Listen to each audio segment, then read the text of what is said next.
마태복음 13장에는 총 7가지 예수님의 비유가 기록되어 있습니다. 이 모든 비유는 천국 비유입니다.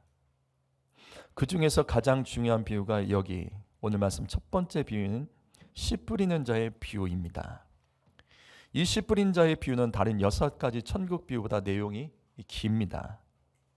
그리고 무엇보다도 예수님께서 직접 비유의 의미를 해석해 주신 만큼 이 비유는 말씀에 주신 대로만 해석해야 됩니다.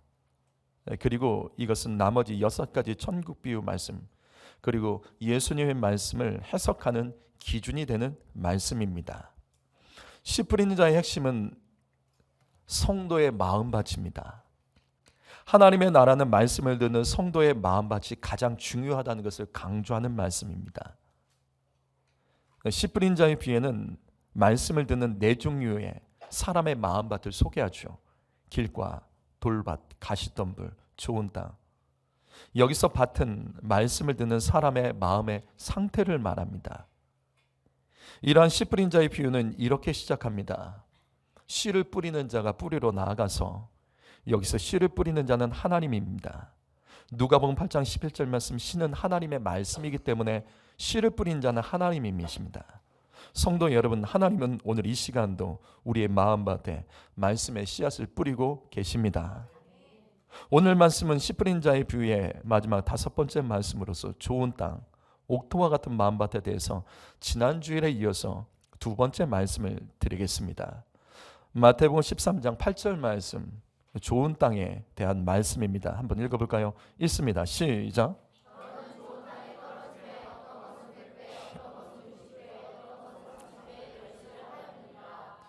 자, 하나님의 말씀과 좋은 밭이 만나면 100배, 60배, 30배의 열매를 맺게 됩니다.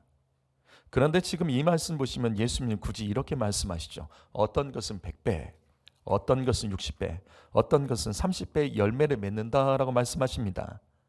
어떤 것을 강조하고 계시죠? 지난 시간 말씀처럼 어떤 것은 어떤 말씀입니다. 따라서 여기 있는 이 말씀처럼 좋은 마음밭에 말씀이 심어지면 어떤 말씀에는 100배, 어떤 말씀에는 60배, 어떤 말씀에는 30배 열매를 맺게 된다는 겁니다. 그렇다면 여기 100배, 60배, 30배의 차이, 100배, 60배, 30배 이 차이는 그럼 어디서 생기는 것일까? 이것은 어디서 생기는 것일까? 이것을 알기 위해서 우리는 23절 말씀, 여기 23절 말씀을 다시 한번 봐야 됩니다. 자, 우리 23절 말씀 읽어보시죠. 시작.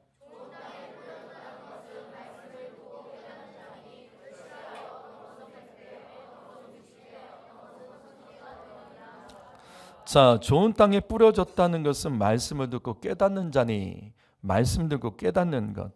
다시 말해서 말씀을 깨닫는 것이, 깨닫는 마음밭이 좋은 땅입니다. 그리고 깨닫는 깊이와 크기에 따라서 어떤 말씀에 대해서는 100배, 어떤 말씀은 60배, 어떤 말씀은 30배의 열매를 맺게 되는 겁니다. 성도 여러분, 그래서 우리는 말씀 중심으로 예수를 믿어야 됩니다. 여러분, 나의 스케줄, 나의 계획, 나의 상황과 환경, 내 감정 상태, 이런 것에 따라서 예수 믿거나 예배하시면 안 됩니다. 오직 말씀 중심으로 예배하면서 예수를 믿을 때 천국에 의한 열매가 맺어집니다.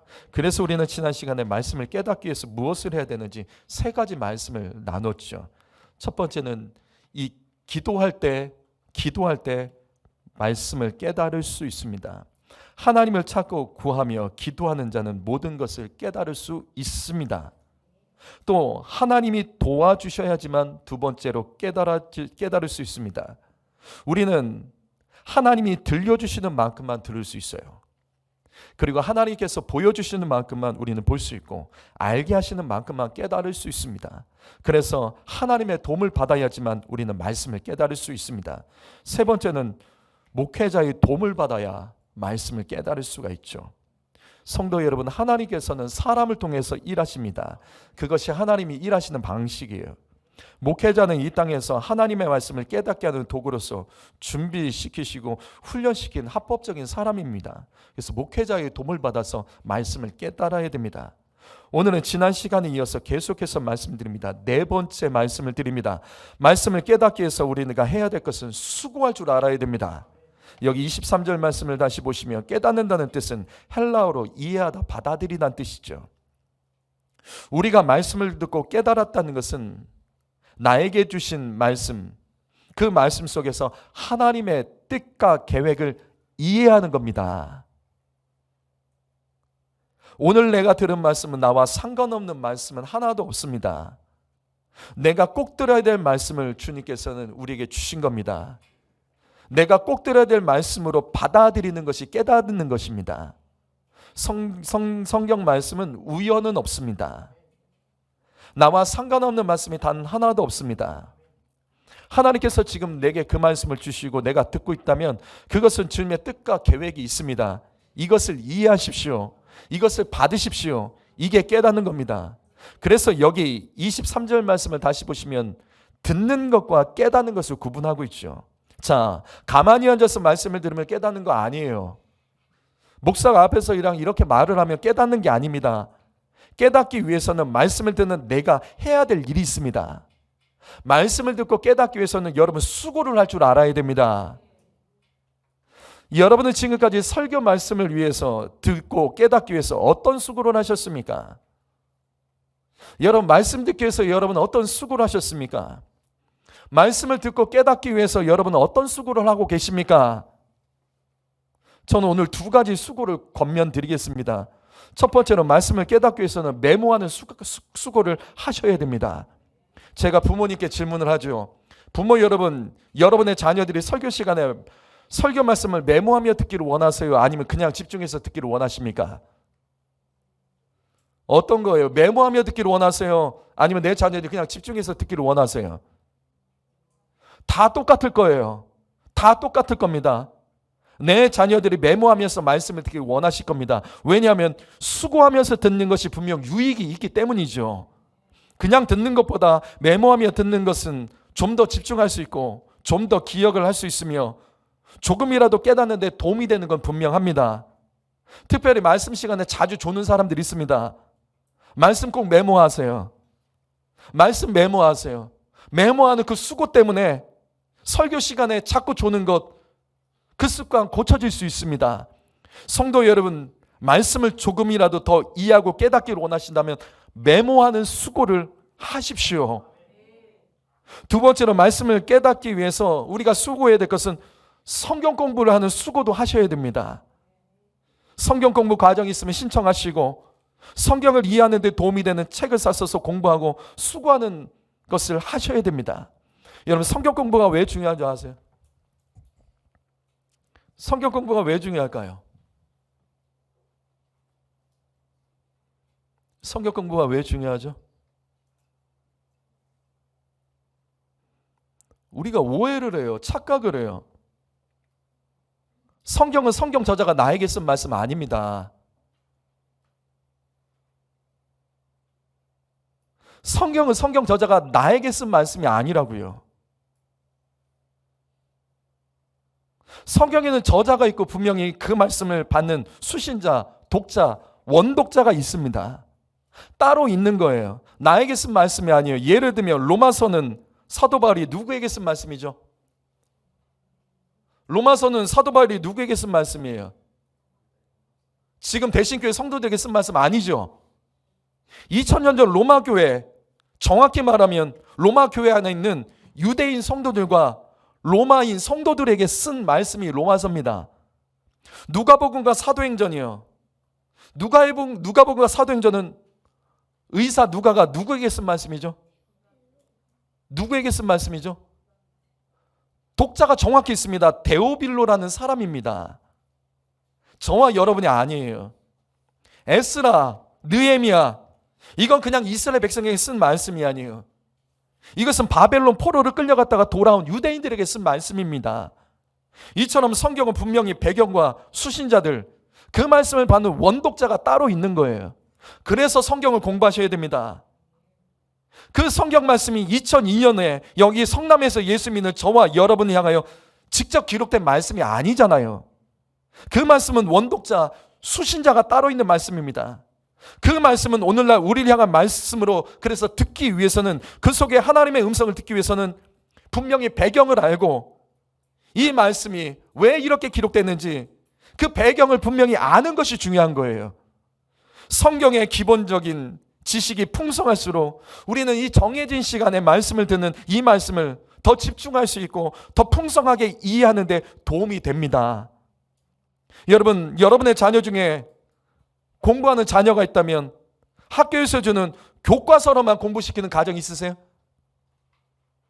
학교에서 교과서가 있죠. 교과서로만 아이들 공부시키십니까?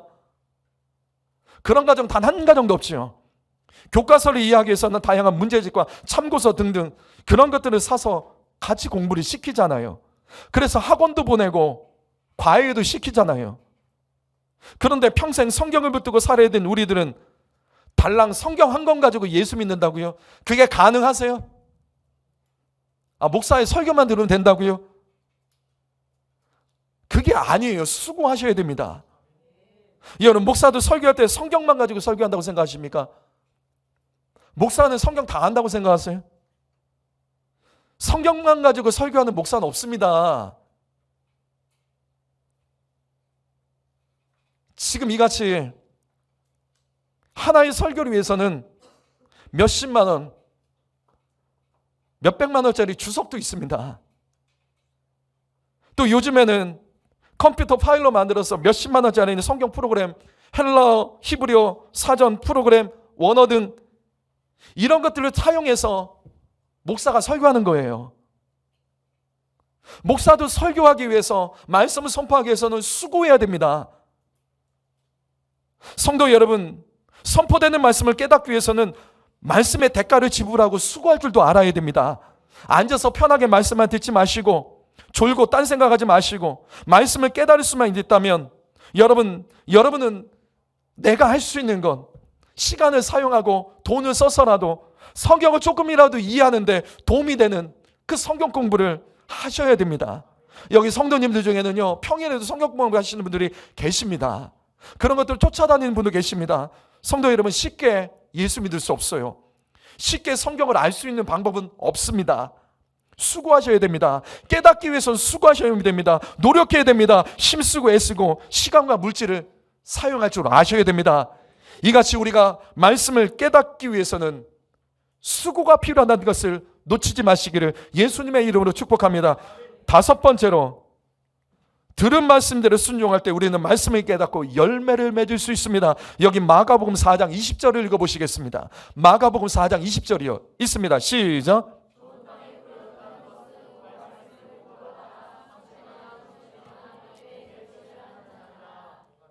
마태복음 말씀하고 조금 다르죠. 마태복음에서는 말씀을 듣고 깨닫는 자가 결실하는 자라고 말씀하지만 여기는 달라요. 마가복음은 조금 다릅니다.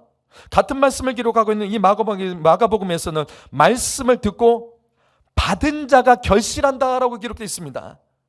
말씀을 듣고 받은 자가 열매를 맺는다고 말씀하고 있습니다. 즉 말씀을 받아내는 것이 말씀을 깨닫는 겁니다. 그렇다면 여기 받는다는 뜻이 무엇일까? 이게 받는다는 뜻이 무엇일까? 헬라어로는 선택하다, 환영하다는 뜻이에요.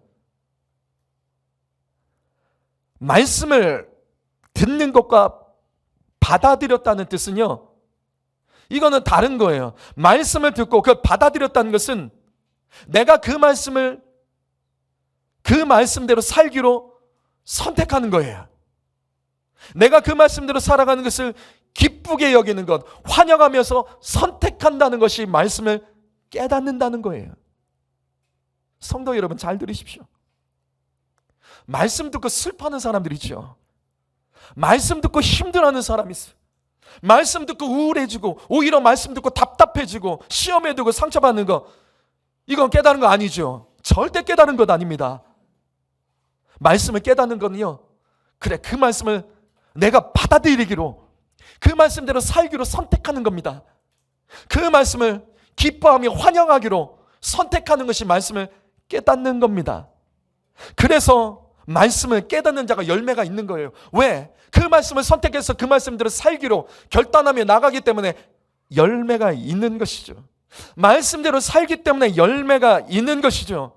말씀을 환영하고 그 말씀을 선택하며 순종하는 크기만큼 어떤 말씀은 100배, 어떤 말씀에 대해서는 60배, 어떤 말씀에 대해서는 30배로 결실하는 겁니다.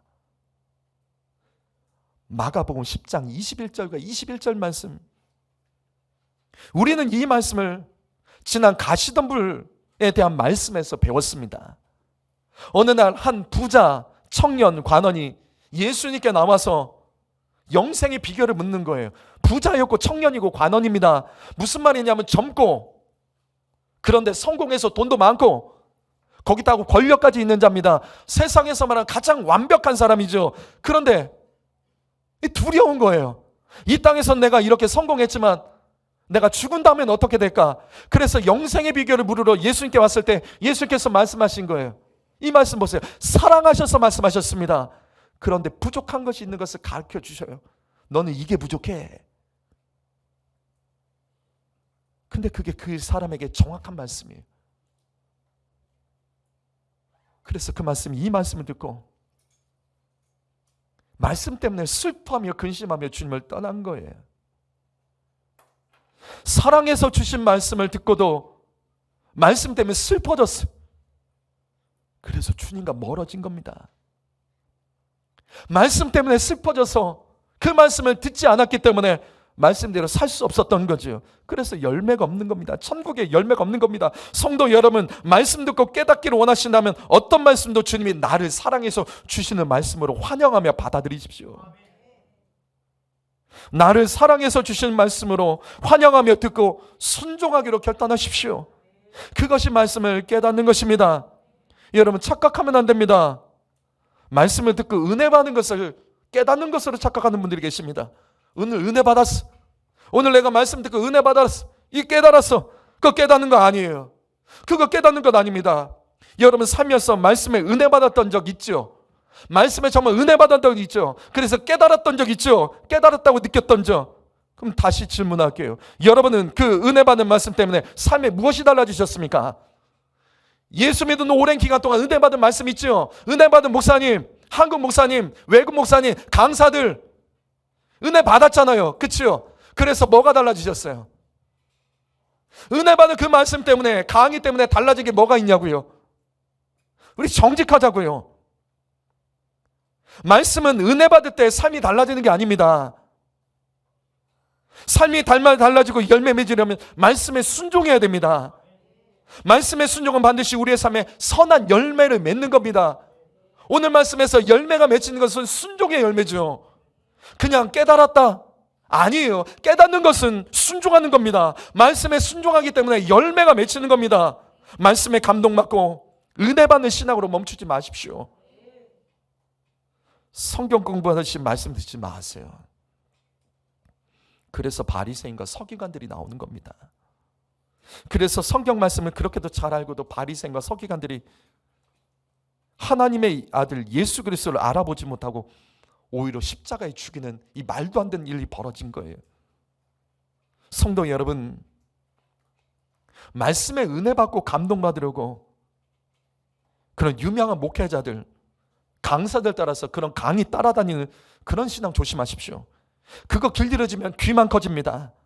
허세로 가득한 성도 돼서 문명의 아주 사소한 평범한 목회자의 말씀 속에서도 깨닫게 하신 하나님의 음성을 못 들을 수 있습니다. 여러분, 은혜 받으려고 하지 마시고 그 작은 말씀에도, 아주 사소하고 평범한 말씀 속에서도 그 말씀을 환영하고 내가 순종하기로 선택하는 자, 그 사람이 달라지고 천국의 열매가 맺는 그 삶이 되는 것임을 잊지 마시길 예수님의 이름으로 축복합니다. 마지막 6번째로, 우리가 말씀을 듣고 열매를 맺으려면 마지막 한 가지 중요한 게 더 있어요. 그것은 바로 인내해야 돼요. 오늘 말씀 씨 뿌린 자의 비유가 누가복음에서는 이 좋은 땅에 대한 말씀이 여기서 이렇게 기록되어 있습니다. 누가복음 8장 15절 말씀을 읽겠습니다. 시작.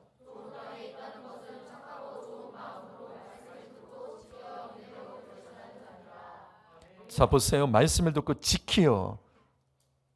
지키는 게 깨닫는 거예요. 맞죠? 마태복음에서 말씀을 듣는 것과 깨닫는 것을 분리해서 말하죠. 여기서 말씀을 듣는 것과 지키는 것을 분리해서 말합니다. 말씀을 지키는 게 깨닫는 겁니다. 그런데 여기 한 가지 더 필요한 것이 있습니다. 인내해야 됩니다. 말씀을 깨달았다는 것은 말씀을 순종하는 것이지만 인내하지 못하는 순종은 열매 맺지 못합니다. 순종은요, 인내하면서 하셔야 되는 거예요. 왜? 열매는 성실함과 인내의 결과이기 때문이에요. 100배, 60배, 30배 열매를 맺으려면 정확히 두 가지가 필요합니다. 성실해야 되죠. 그리고 기다릴 줄 알아야 돼요. 여러분, 우리가 하나님 말씀대로 성실하게 살기만 하면 열매를 맺는다? 아니에요. 열매를 맺기까지는 시간이 필요합니다. 시간이 필요한 거라고요. 갈라디아서 6장 9절 말씀. 우리가 선을 행하되 낙심하지 말지니 포기하지 않으면 때가 이름에 거두리라. 모든 열매는 기다려야 됩니다. 성급하게 따먹으면 입맛을 버리고 정성껏 키운 열매를 없애버리는 거예요. 성도 여러분, 인생을 살면서 성급하게 내린 그 결정 때문에 여러분 고통당한 것은 무엇이 있습니까? 내가 그때 조금만 더 신중할 걸. 내가 그때 그 말 안 했으면 좋았을 텐데. 내가 그때 그런 행동을 조금 안 했으면 좋았을 텐데. 그런 선택을 안 했으면 좋았을 텐데. 성급해서 후회한 것은 여러분에게 무엇이 있습니까? 그것을 거울 삼으세요. 기다릴 줄 알아야 돼요. 하나님은 우리의 인내를 보시고 열매를 허락하십니다. 왜냐하면 인내는 하나님의 성품이기 때문이에요. 잘 들으십시오. 천지창조는 한 방에 되지 않았습니다. 하나님의 천지창조는 단 하루에 한 방에 창조가 된 게 아니죠.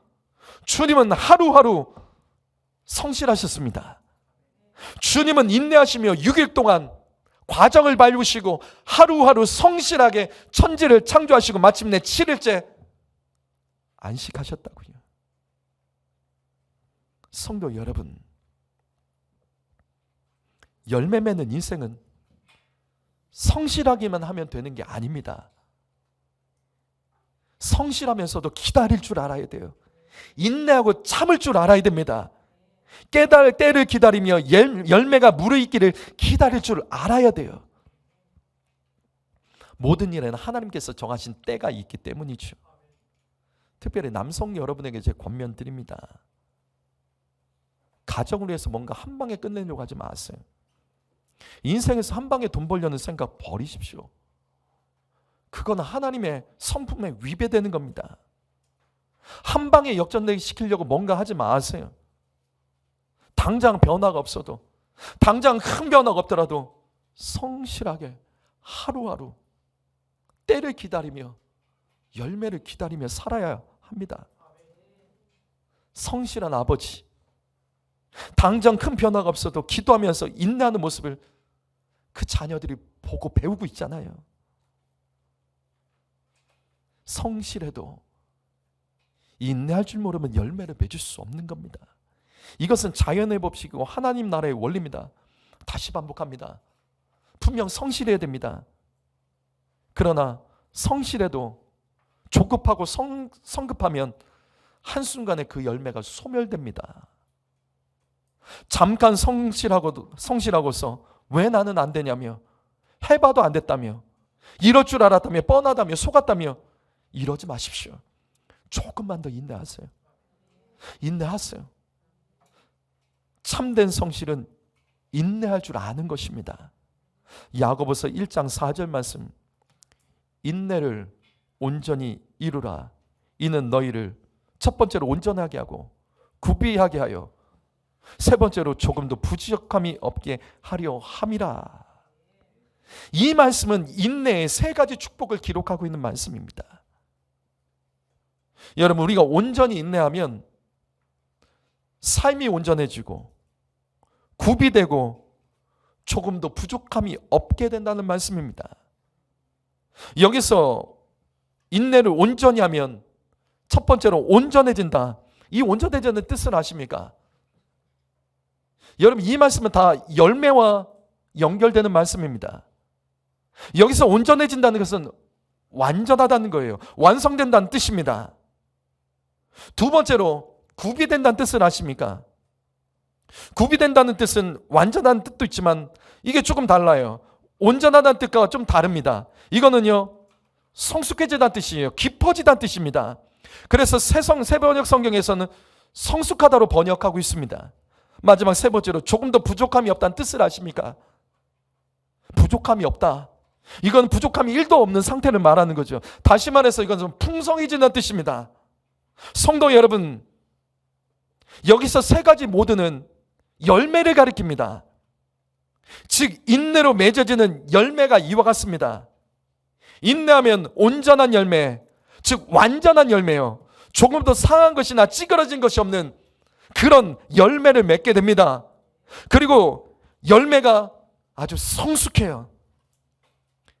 깊어집니다. 무슨 뜻이냐면 최상급의 가장 맛있는 열매를 인내하 맺을 수 있는 겁니다. 그리고 풍성하게 열매를 맺을 수 있습니다. 많은 열매, 아주 풍성한 열매를 맺을 수 있습니다.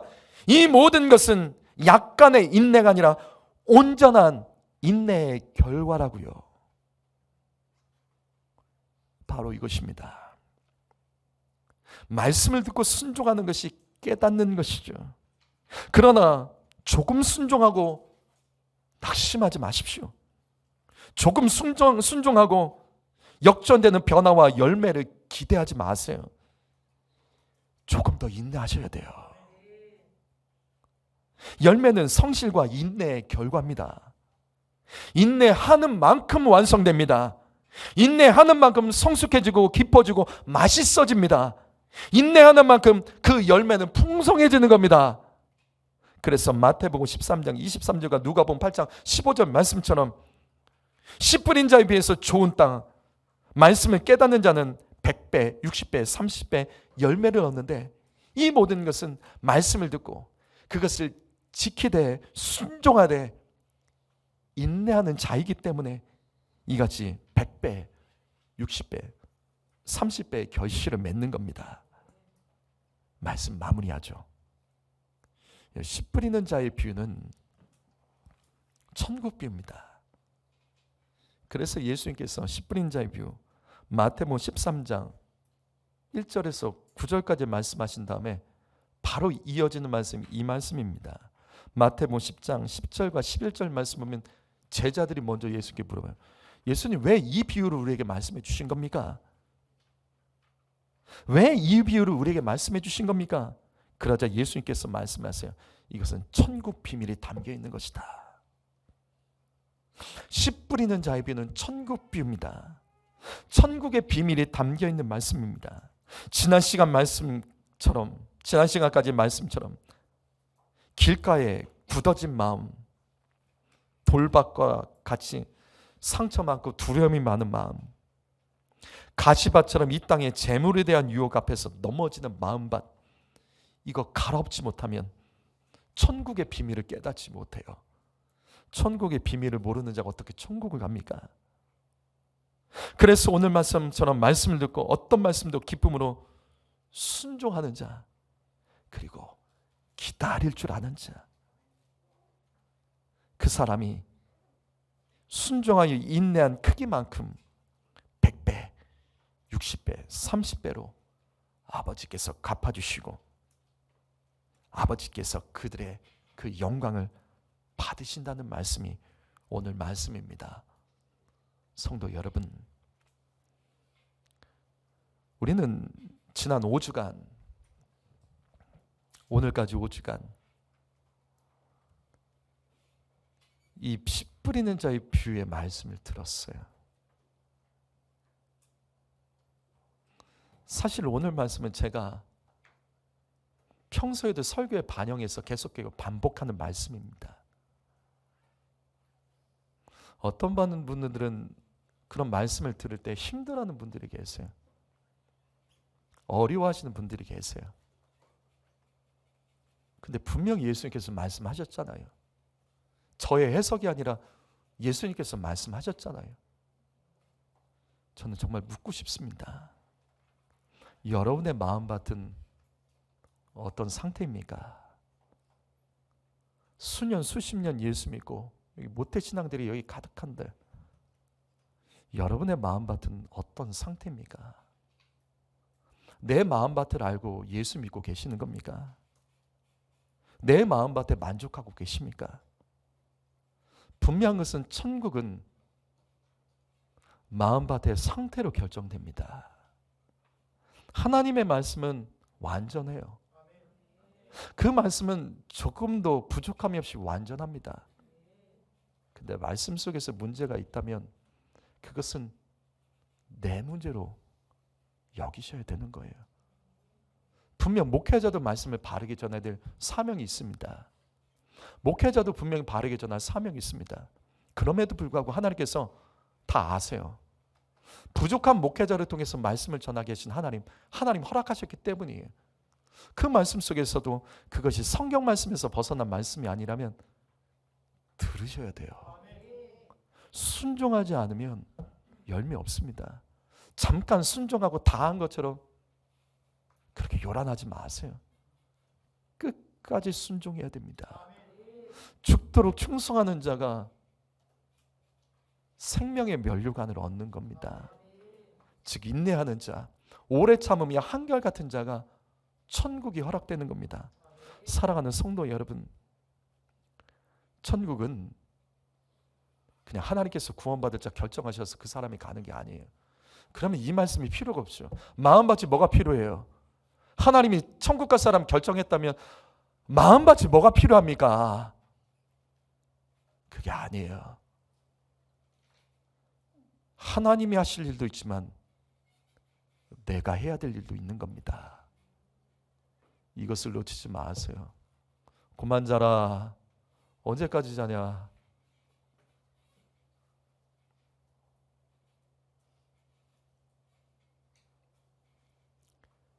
우리의 이 습관적인 모습 속에서 사실은 천국을 빼앗기는 것들이 있습니다. 여러분 오늘 예배 후에 어떤 변화를 간증하시겠습니까? 예배 후에 달라져야 되죠. 어떤 변화를 간증하시겠습니까? 제발 편하게 말씀 듣지 마십시오.